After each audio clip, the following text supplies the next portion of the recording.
So a rather underwhelming night for Kanye, but a big night of performances for many other major artists, including Hozier.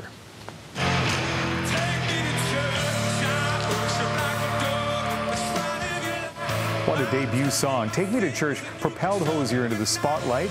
He won awards for Top Rock Song and Top Rock Artist at the event last night. But before it became a hit on radio, Take Me to Church made Hozier famous online with streaming sites like Spotify.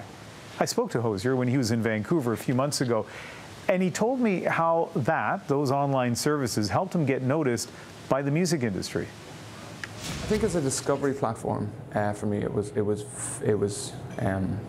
invaluable. I think over the last year.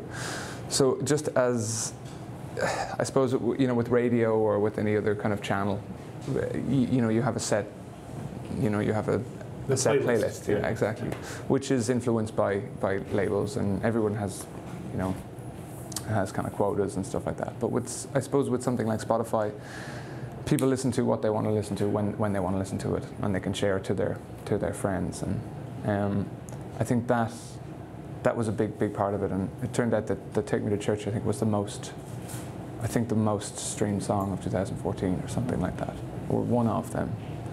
So yeah, and that was just a big part of it. And it's sometimes you can see what people are buying doesn't always reflect on what people are listening to, I suppose, and that was a great indication that people were listening to the music.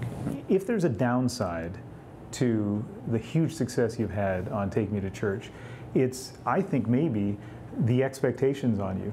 That you've done this song that takes on the church, takes on Russia, takes on homophobia. Do you feel pressure from a political standpoint? What do you do for an encore? That's a good point. I do. I mean, of course that pressure is there.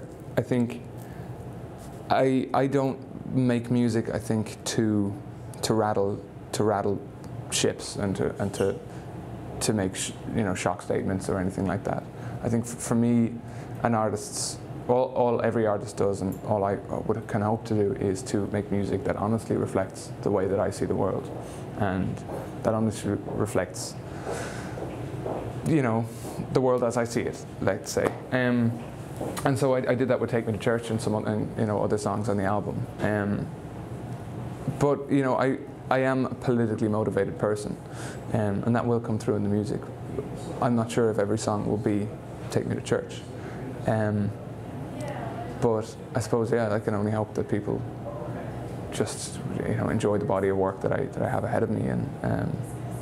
But I'm encouraged in many ways that I wouldn't think twice about entering that territory again, especially seeing that there's time for it, and there's space for it in the industry now. And if nothing else, if it encourages other people to do the same, and that there doesn't need to be a solipsism in pop music nowadays. There doesn't need to be there's a lot of other things we can be talking about in pop music. Great, I'd be thrilled, but we'll see.